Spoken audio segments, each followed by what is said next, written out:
그랬더니 뭐 이제 이 기자가요. 너무 당연한 거 아닙니까? 아니, 당연히 내가 회사에서 봤지, 어디서 봤으니까. 그거 이제 얘기를 한 거예요. 근데 이분이 딱 그 말 듣고요. 한 얘기가 있어요. 아닙니다. 그것이 아니고, 하나님께서 공급해 주시는 겁니다. 하나님께서 회사 통해서, 사람 통해서, 직장을 통해서, 직업을 통해서, 사업을 통해서 공급해 주시는 겁니다. 근데 기자가 이 말을 딱 듣고, 아차 싶은 거죠. 맞구나. 그치, 내가 하나님께서 받는 것이지. 아차 싶은 거예요. 오늘 이 말씀을 통해서도 우리가 이 사실을 알 수가 있어요. 여러분 그 엘리야가 있지 않습니까? 엘리야가 사실 아합에 쫓겨가지고 사실 그런 시내가에 와 숨은 겁니다. 하나님이 숨으라고 이제 인도 주셨죠. 와가지고 그런 시내가에 딱 숨어 있는데 아니 자기 갑자기 도나오라 부피로 왔으니까 뭐 먹을 걸 갖고 왔겠습니까? 근데 그런 시내가 앞이니까 먹을 건 있어요. 그런데 먹을 고기도 없었고 먹을 빵도 없었어요. 근데 하나님은요 까마귀 명해가지고 너 까마귀한테 미물 까마귀한테 명령해가지고 너 저 그리 시내가에 숨어있는 엘리야에게 빵하고 고기를 입에다 물에다가 갖다 줘라.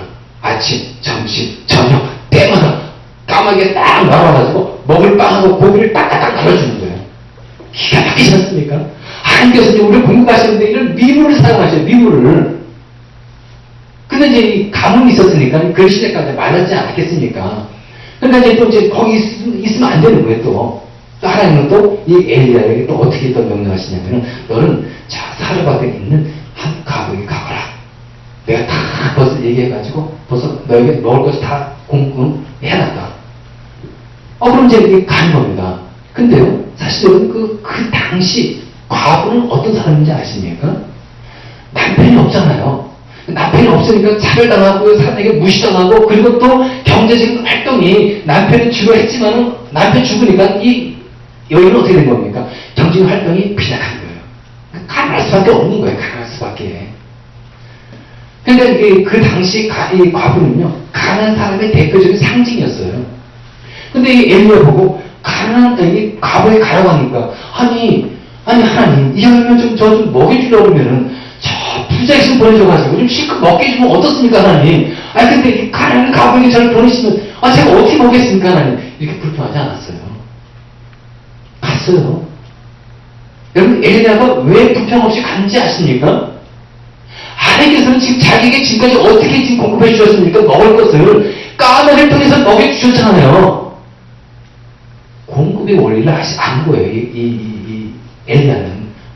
내가 저 가부에게 가도 하나님께서는 가부를 통해서 나에게 먹을 것을 다 주신다. 이걸 믿고 간 겁니다. 이 공급의 원리. 이걸 믿고 가니까 아냐가니까 하나님께서는요 그 가부를 통해서 밀가루가 떨어지지 않게 해주시고 병의 길이 마르지 않게 해주셔가지고 이 엘리야를 이 선자를 먹였잖아요.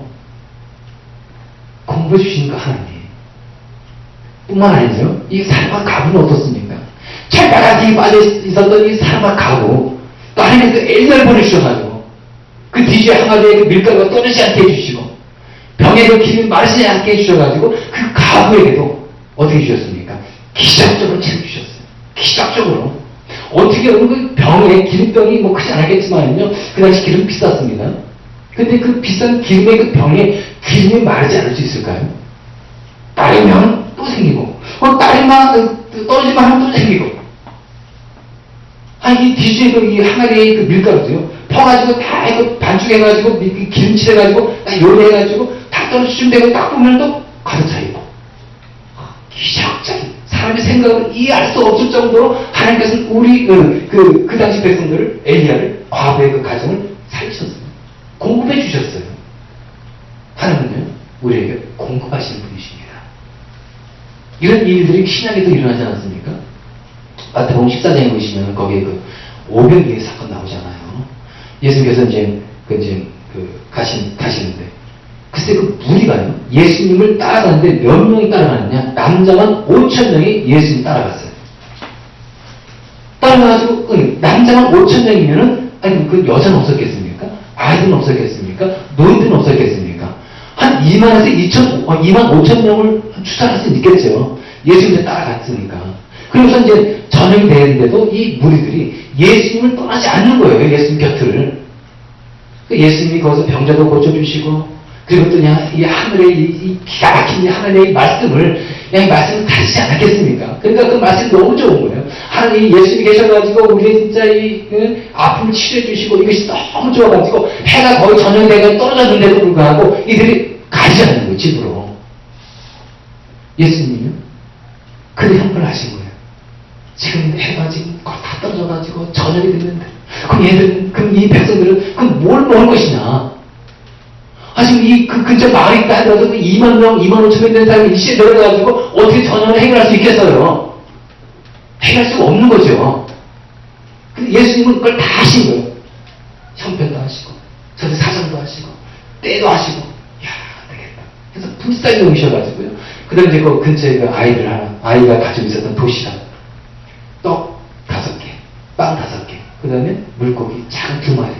이거 가지고요, 다 들어서 하늘을 향해 축사하시고 기도하시고 축복기도 하시고, 그리고 쟤들에게 나눠줘라 해가지고 쟤들이 나눠주는데요.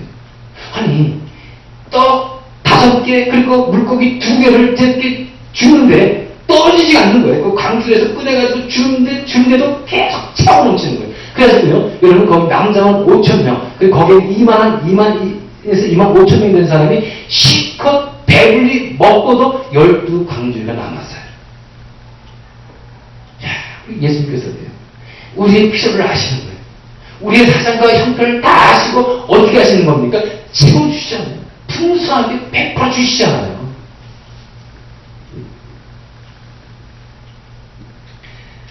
그럼에도 불구하고 이제 우리는 계속 염려하고 있는 거예요.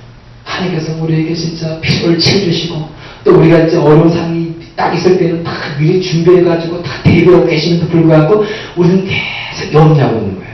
왜 우리가 염려하지 말아야 하는 것입니까? 우리가 왜 염려하면 안 되는 겁니까? 염려는요, 우리 마음속에 들어와가지고 그냥 가만히 있지 않아요.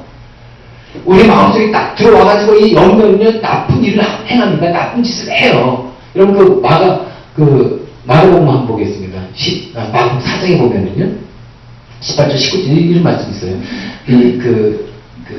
씨 뿌린 자의 비유에서 나오는 거거든요. 예수님께서 하신 말씀인데요.